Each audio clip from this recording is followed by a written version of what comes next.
बोलो जयकारा बोल मेरे श्री गुरु महाराज की जय। बोलो साचे दरबार की जय।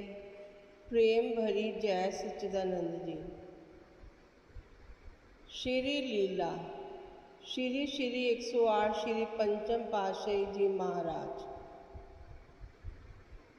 श्री सतगुरुदेव जी महाराज श्री प्रयागधाम में विराजमान थे। जयपुर के कुछ प्रेमियों ने आकर श्री चरणों में विनय की, श्री सतगुरु दाता दयाल जी जयपुर की धरती को भी कृतार्थ करें।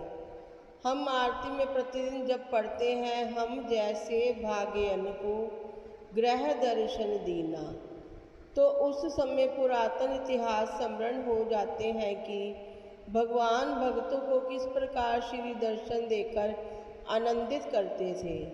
अब हमारे दिल में भी एक ही चाह है कि हमारे भगवान जयपुर में आकर हमें श्री दर्शन दें। श्री प्रभु जी ने फरमाया कि जहाँ चाहा वहाँ रहा। आपकी सच्ची लगन और अटूट श्रद्धा से हम अवश्य वहाँ पहुँच जाएंगे। उनमें से कुछ एक गुरुमुख रतलाम और कुछ एक कोटा शहर के थे।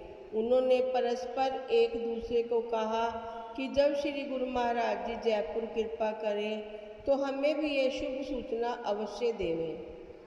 आपने उसी दिन शाम को उन भक्तों को फरमाया कि हमें अपने अपने घर बुला रहे हो और स्वयं अभी यहीं पर हो। 2 दिन पश्चात हम जयपुर में पधारेंगे।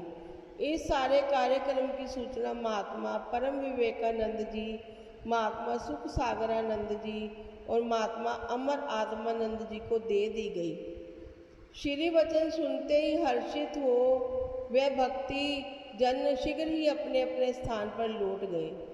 आपने श्री प्रयागधाम से ट्रेन द्वारा जयपुर की ओर प्रस्थान किया। मार्ग में रतलाम के प्रेमी और अन्य काफ़ी संगत स्टेशन पर श्री दर्शन के लिए अपनी अपनी भेंट व भोग प्रसाद लिए नैन बिछाई खड़ी थी।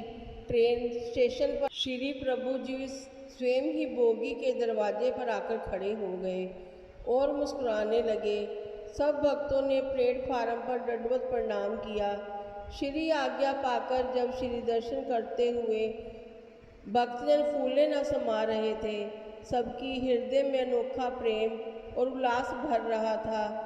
मन ही मन विचार करने लगे, इतने खुले दर्शन और हमारी आँखों के सम्मुख खड़े होकर हमारी मनोकामना को पूर्ण कर रहे हैं, हम इसका आभार प्रकट नहीं कर सकते। कुछ प्रेमियों ने अपनी श्रद्धा अनुसार लाया हुआ भोग प्रसाद एवं सेवा श्री चरणों में भेंट की। कुछ एक भक्तों ने उसी ट्रेन द्वारा जयपुर में ही जाना था। एक गुरुमुख श्री प्रभु जी के अति दिव्य मुखमंडल को टकटकी लगाए निहार रहा था। हाथ में उसने आमों की छोटी सी टोकरी पकड़ी हुई थी। आपने उससे टोकरी मांगी और उनमें से एक आम का श्री भोग लगाकर उसके हाथ पर रख दिया। उसके आंसू थमने का नाम ही नहीं ले रहे थे। सब भक्त उसके भाग्य की सराहना कर रहे थे कि इतनी भीड़ में भी भगवान को अपने सभी भक्तों का ख्याल रहता है। उस प्लेटफार्म पर आते जाते यात्री एवं स्टेशन मास्टर अन्य कर्मचारी इस दिव्य तेजमय स्वरूप को देखकर हतप्रभ हो रहे थे। आपने सबको समीप बुलाकर प्रसाद दिया। गार्ड ने हरी झंडी दिखाई और ट्रेन चल दी। स्टेशन मास्टर ने भक्तों को कहा कि ऐसे तो कई संत महापुरुष यहाँ से गुजरते हैं, परंतु इन जैसे महान व्यक्तित्व वाला तो हमने पहली बार देखा है। धन्य हो आप सब भक्तजन जिन्हें पूर्ण महापुरुष भगवान मिले हैं। वास्तव में ही श्री दर्शन करके आत्मा में अलौकिक आनंद की अनुभूति हो रही थी। बोलो जयकारा बोल मेरे श्री गुरु महाराज की जय। बोलो साचे दरबार की जय। बोलो अनंतपुर वासी भगवान की जय।